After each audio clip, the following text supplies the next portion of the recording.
Olá, eu quero desejar a você uma boa noite e que a graça e a paz de Cristo Jesus seja abundante em seu coração. Um prazer, um privilégio ter você, mesmo à distância, juntos para louvarmos e glorificarmos ao nosso Deus. Vamos nesse momento orar pedindo a Deus que nos direcione e que esse tempo seja um tempo de edificação e de adoração a Ele. Nós te agradecemos, Deus, pelo dia maravilhoso que o Senhor nos deu. Nós te louvamos pelo cuidado do Senhor que está sempre deferido a nós. Nós te agradecemos pela maior bênção que nos deste, que foi a bênção da nossa salvação em Cristo Jesus, e te agradecemos pela companhia do Teu Espírito Santo, que sempre nos conduz, nos orientando pelo caminho em que devemos andar. Nós queremos te pedir que o Senhor, por meio do Teu Espírito, nos ajude a oferecer-te nesta noite um culto agradável e uma adoração verdadeira. Que este momento, Senhor, seja um momento de edificação para a nossa vida. Abençoa, Deus, esta pessoa que está do outro lado, Deus, com as suas dificuldades, com os seus problemas, buscando, Deus, solução, que ela tenha do Senhor a sabedoria e a intervenção necessária para o problema que tem maltratado o seu coração. Pai, no nome de Jesus, continua conosco e nos fala nesta noite de uma forma muito especial. É o que nós oramos, agradecidos em nome de Jesus. Amém. Neste momento nós vamos ter um momento de louvor e em seguida nós teremos a lembrança de que estamos na campanha de missões mundiais e que eu e você, nós somos convidados a transformar o mundo com a alegria de Jesus. Não esqueça de orar e não esqueça de ofertar por esta causa. Vamos lá.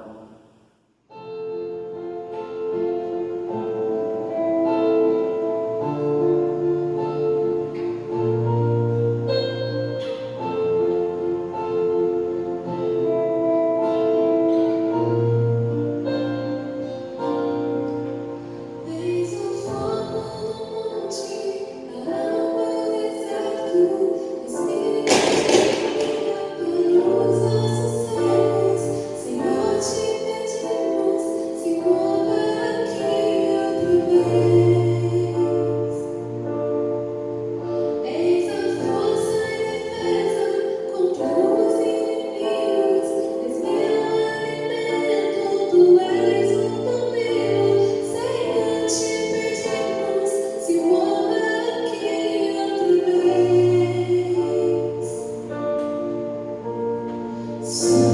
te pedimos,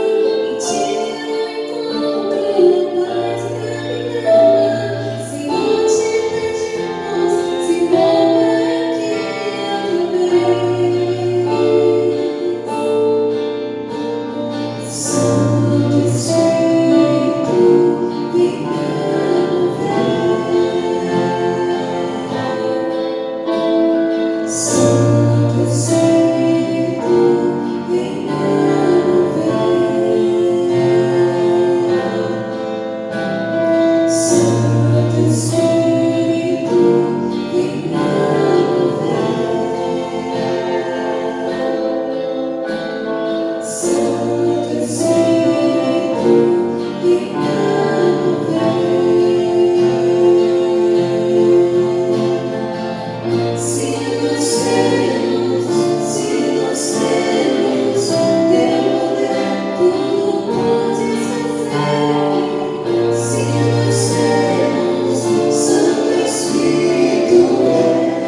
assim eu vou seguir até que a terra se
Meus queridos amados irmãos, eu gostaria de convidar você nesse momento a abrir a sua Bíblia no Evangelho de Lucas, capítulo de número 18.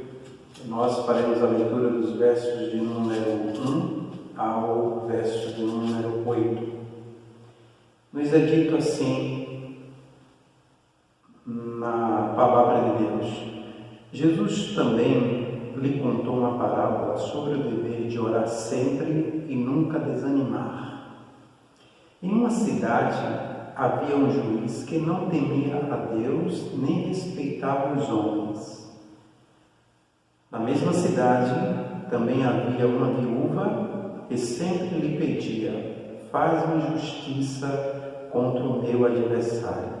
E por algum tempo ele não quis atendê-la, mas depois disse consigo mesmo: ainda que eu não tema a Deus, nem respeite os homens, como esta viúva está me incomodando, vou fazer justiça, para que ela não venha mais me perturbar. E o Senhor prosseguiu: ouvi o que este juiz injusto diz. Deus não fará justiça aos seus escolhidos, que dia e noite clamam a Ele, mesmo que pareça demorar em responder-lhes? Digo-vos que depressa lhes fará justiça. Contudo, quando vier o Filho do Homem, achará fé na terra? Termina Jesus com uma interrogação.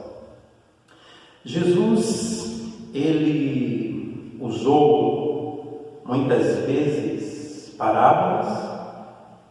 E parábola é uma história construída com eventos e elementos e fatos do cotidiano para transmitir verdades de natureza moral e espiritual. Jesus, então, usou as parábolas como ferramentas com as quais ele ensinou e ele defendeu a verdade. Mas algo digno de nota são as razões pelas quais Jesus ele usou as parábolas.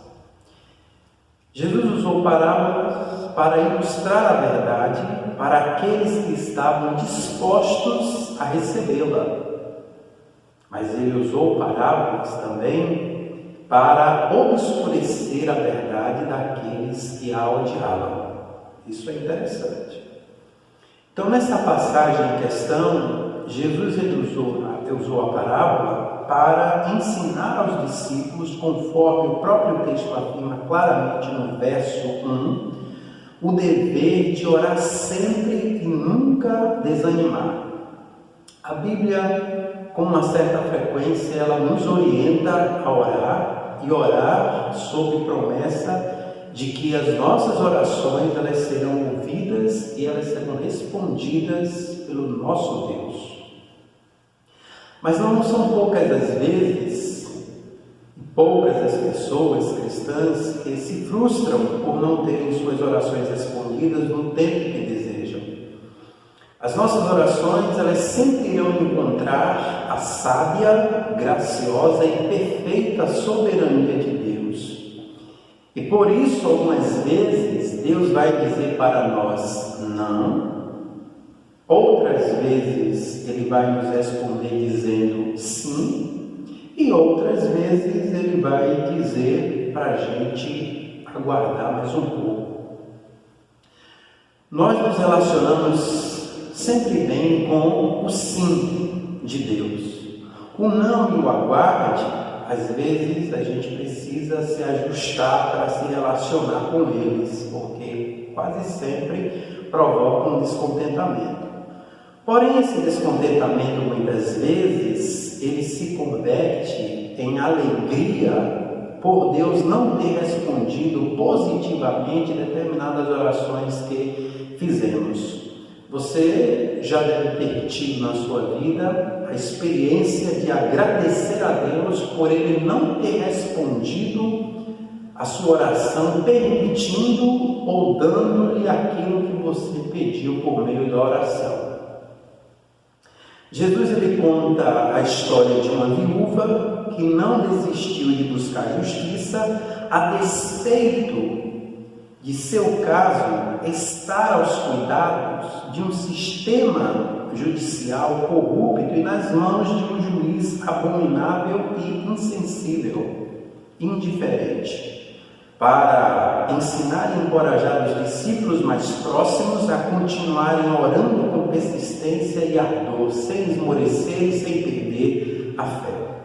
O evangelho que for escrito por Lucas, ele tem um conjunto de parábolas que começa no capítulo 13 e vai até o capítulo 18, um conjunto de parábolas sem paralelo nos outros evangelhos. E esta parábola é exclusiva do evangelho de Lucas.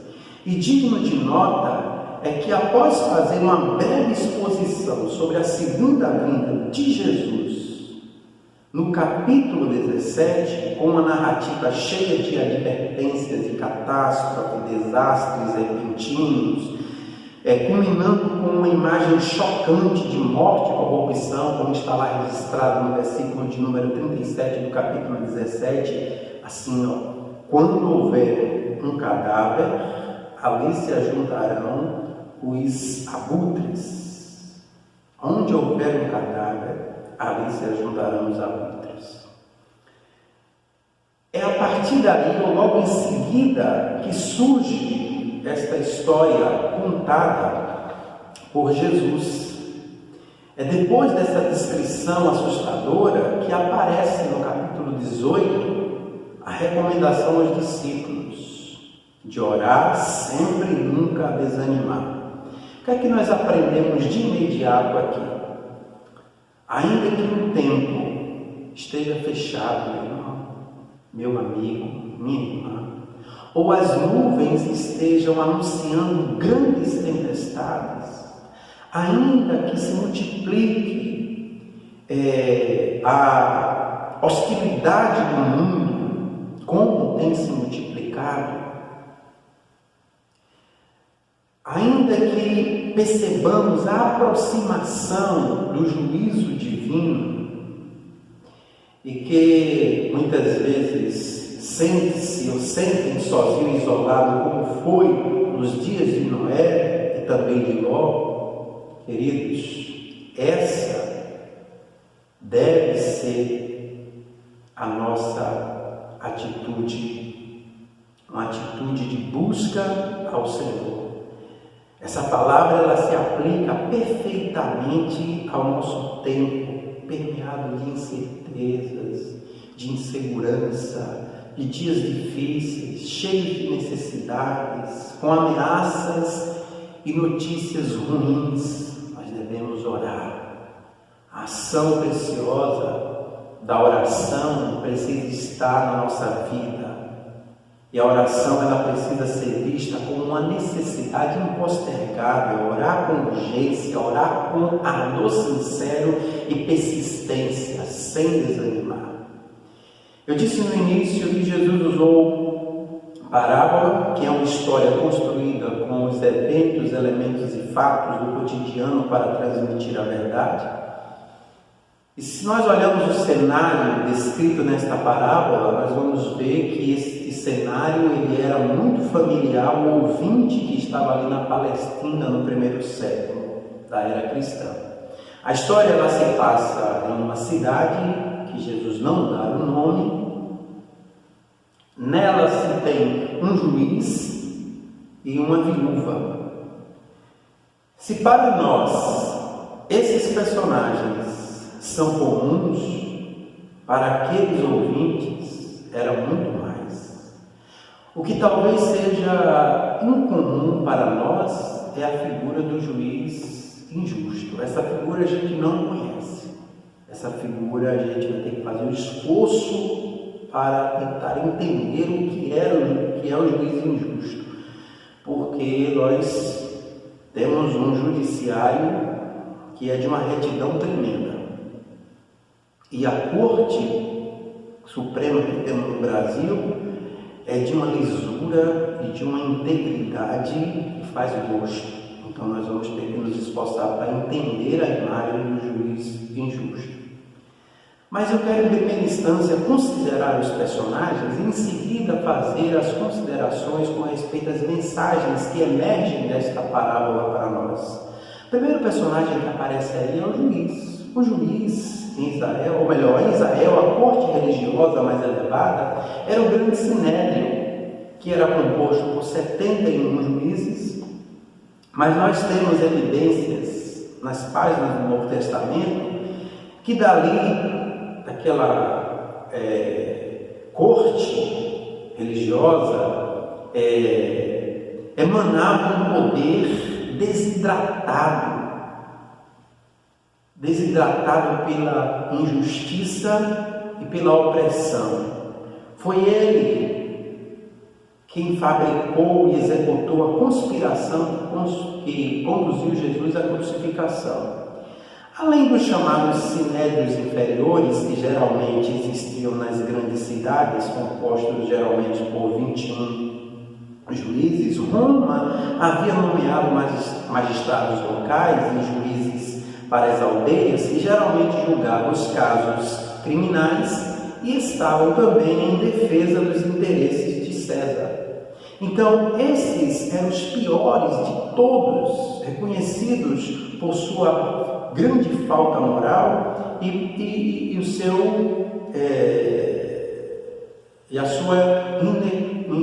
sua falta de escrúpulo, né? Eles tinham geralmente um título oficial de juiz de proibição, mas os judeus geralmente se referiam a eles como juízes ladrões.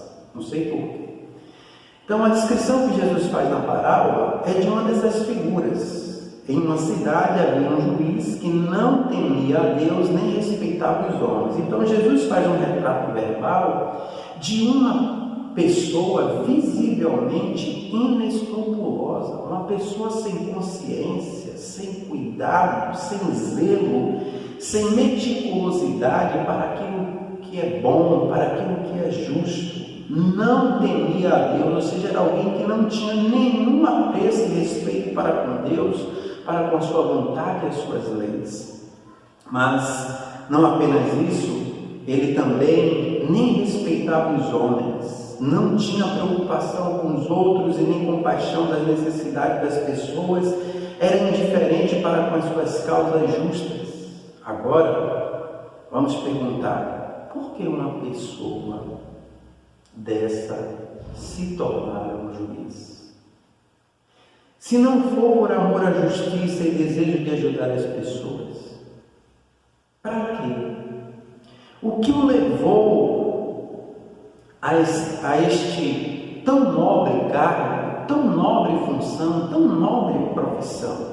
A resposta mais plausível provavelmente seja o amor ao dinheiro e a sede de status, né? Para entulhar o ramo da sua existência oca e a cratera da sua própria identidade. Agora, para deixar a coisa mais grave ainda, o texto nos diz que ele não estava alheio à sua depravação de caráter.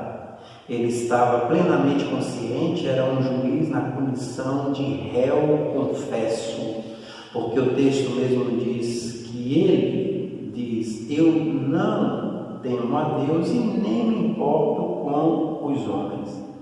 Agora pense como isso é de estremecer as carnes. E até que não tem carne, se estremece também. Era uma pessoa impiedosa que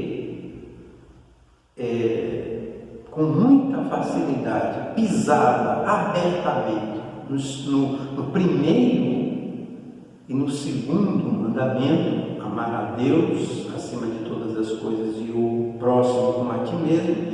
E essa era a pessoa que tomava decisões todos os dias que afetava diretamente a vida das pessoas. Então você já pensou o tipo de consequência trágica que as pessoas recebiam vinda desse juiz a quem Jesus qualificou como injusto?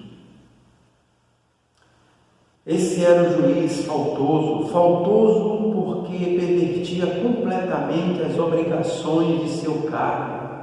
O seu cargo, a função, exigia que ele produzisse justiça em conformidade com a lei de Deus e as necessidades humanas.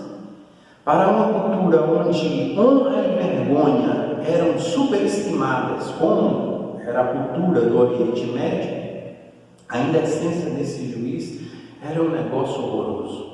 Veja o que Jesus provoca quando evoca esta figura nesta parábola. Os apelos que ele ouviu muitas vezes não lhe permearam.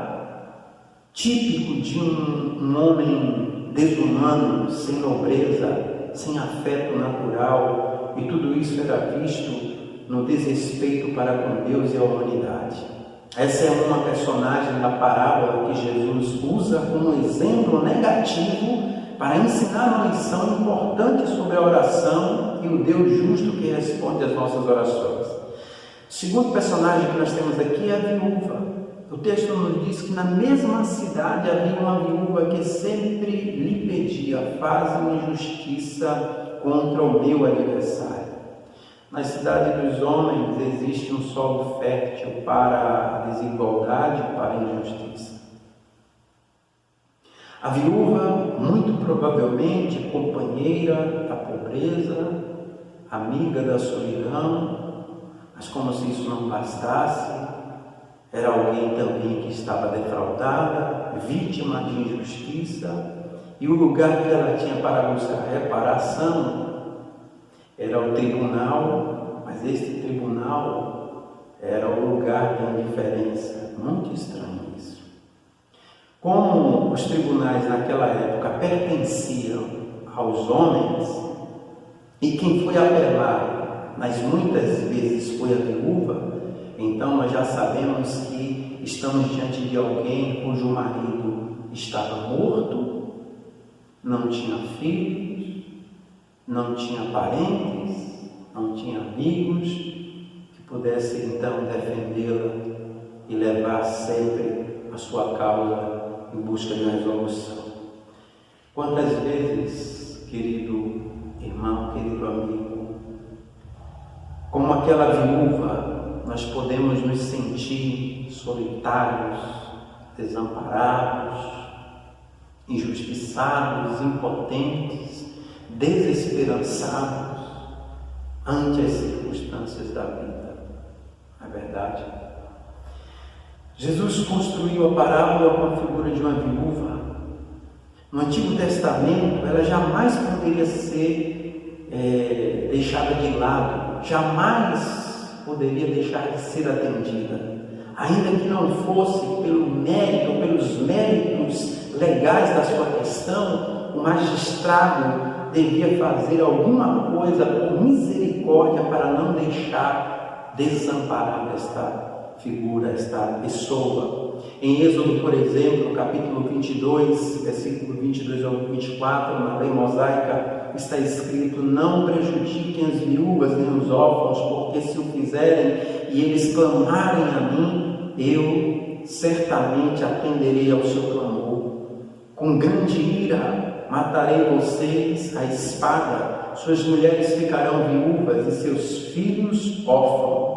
No profeta da graça chamado Isaías, capítulo de número 1, versículo 17, nós encontramos: aprendam a fazer o bem, busquem a justiça, acabem com a opressão, lutem pelos direitos do órfão, defendam a causa da viúva.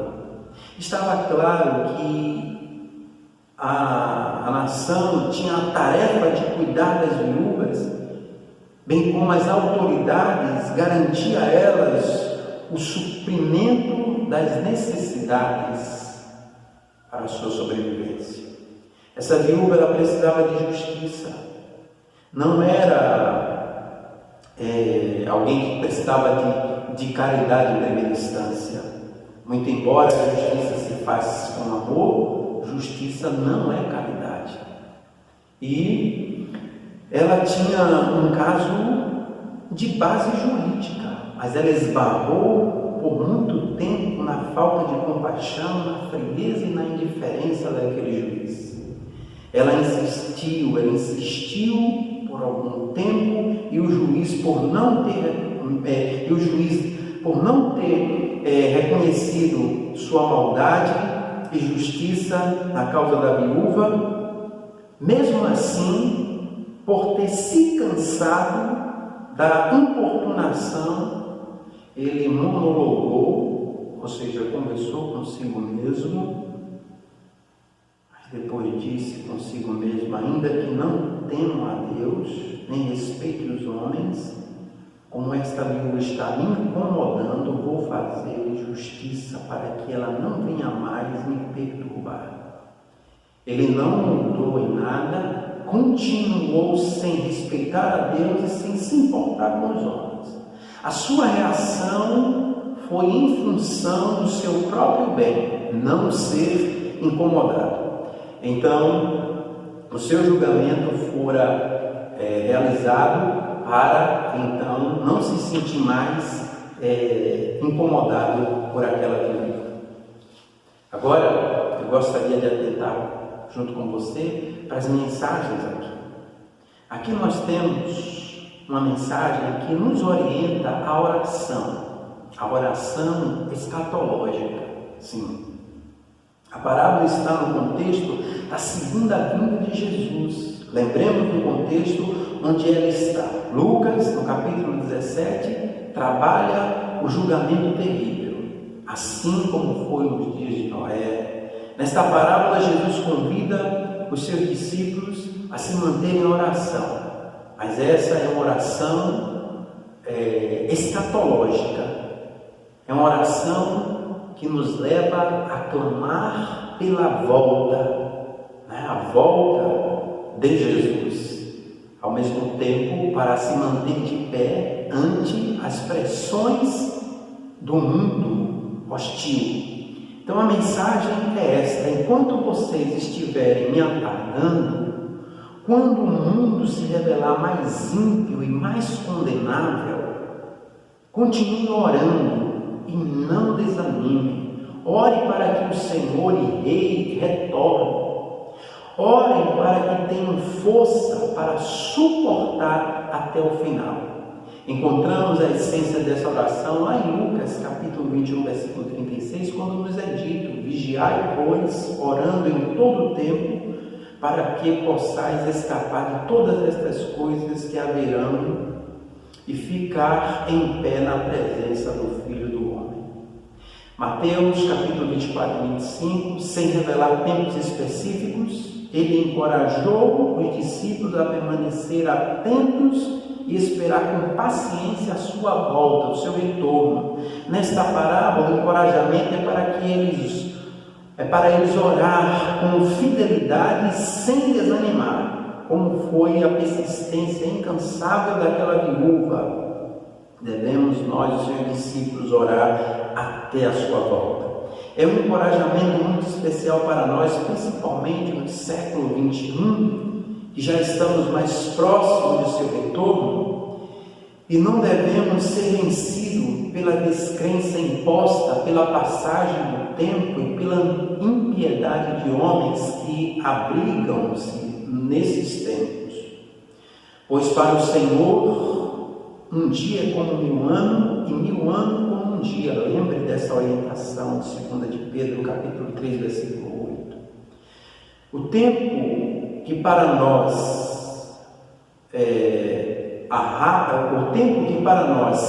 se arrasta, para o Deus eterno é nada.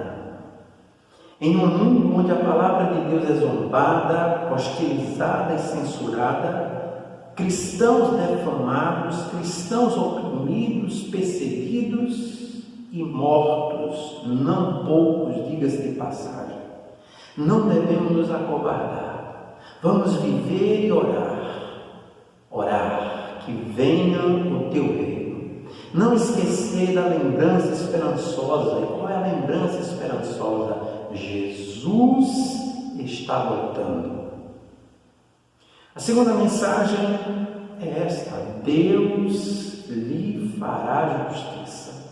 Jesus apresenta o argumento do menor para o maior, quando diz: e Deus não fará justiça aos seus escolhidos que dia e noite clamam a Ele, mesmo que pareça demorado em responder, digo-vos que depressa lhes fará justiça.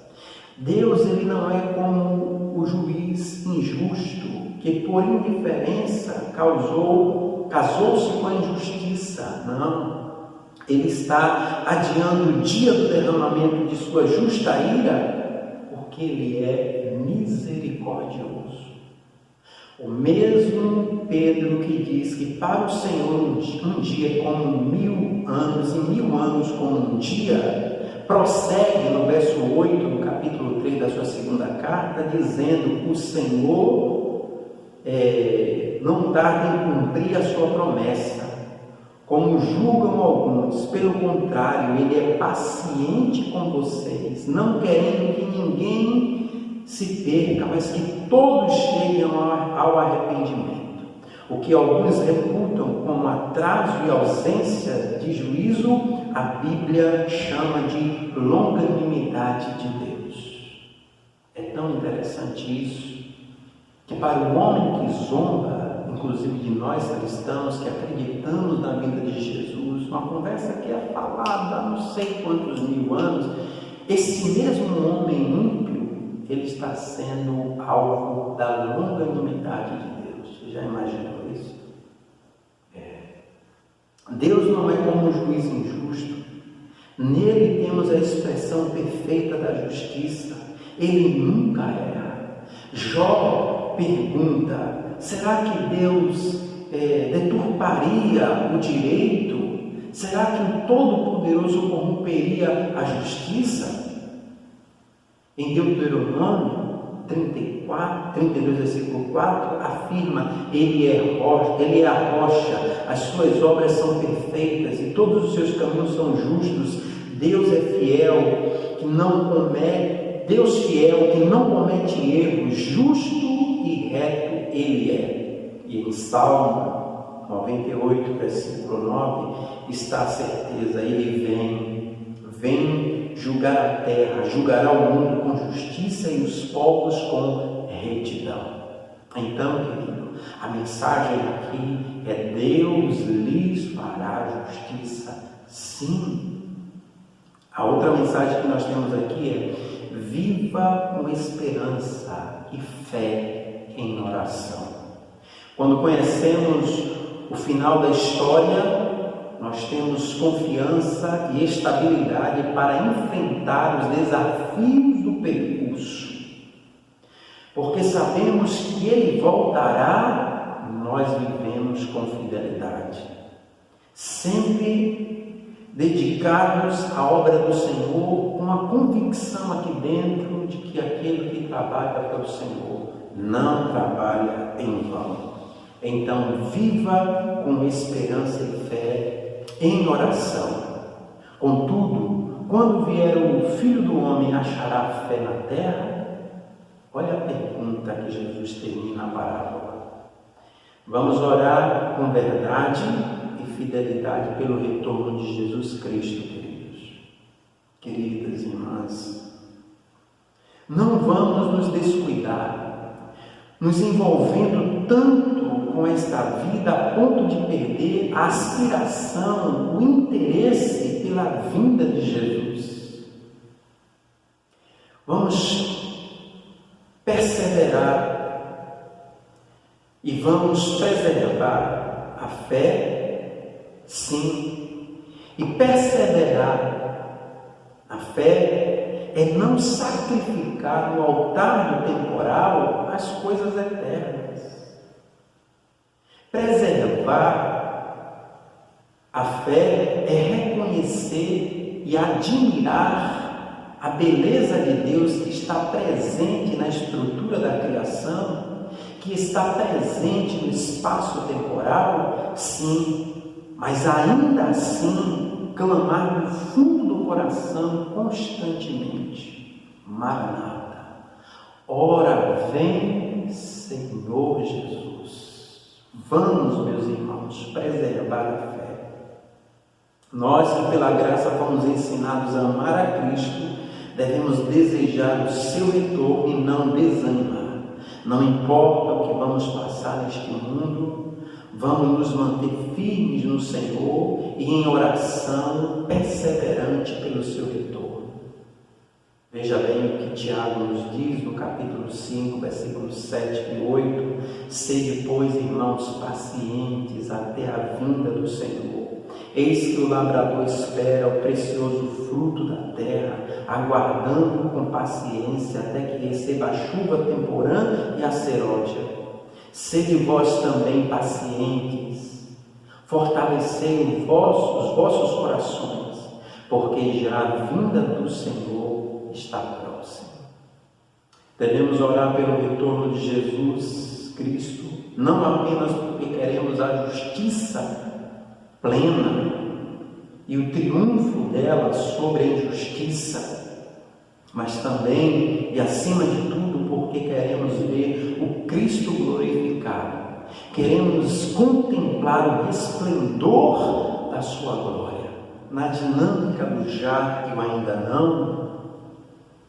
No reino de Deus, vamos fazer o que Jesus nos ensinou: manter o dever de orar e nunca desanimar. Não desanime, por maiores que sejam as dificuldades. O seu Senhor, o meu Senhor, o nosso Senhor, nos orientou a orar sem esmorecer, sem desanimar. Que Deus te ajude, que Deus te abençoe, que Deus te sustente. Pai, muito obrigado, Senhor, pela vida que o Senhor nos deu em Cristo Jesus. Obrigado pela esperança que o Senhor colocou em nosso coração. A bendita esperança que nos faz ansiar pela eternidade. Ó Pai, nós te pedimos que o Senhor nos ajude a lidar com os desafios, com a hostilidade que este mundo de bom grado nos oferece. Senhor Deus, nos mantém firmes na sua presença. Não permita que venhamos desanimar e que venhamos de exausto, Senhor, voltar atrás. Não, Senhor, nos mantém de joelhos dobrados diante da sua presença, com a súplica do fundo do nosso coração, clamando ao Senhor, clamando: vem, Senhor Jesus, porque somente assim nós conseguiremos permanecer de pé, meu Deus, diante do mundo. Pai, oramos por aquelas pessoas que estão enfrentando dificuldades, aquelas pessoas que estão sendo maltratadas pelo sofrimento, maltratadas pelas injustiças, maltratadas, Senhor, pelo Senhor malvado chamado pecado. Que elas possam ter do Senhor, a mensagem desta noite, uma voz de esperança e de orientação para as suas vidas, Pai. Nós oramos, Deus, te pedindo que o Senhor continue cuidando da nossa vida, que o Senhor continue cuidando dos nossos, que o Senhor continue cuidando da nossa nação. Nós oramos agradecidos em nome de Jesus. Amém. Em paz, querido, Deus te abençoe e te conceda uma continuidade de semana muito abençoada. Até a próxima.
Pois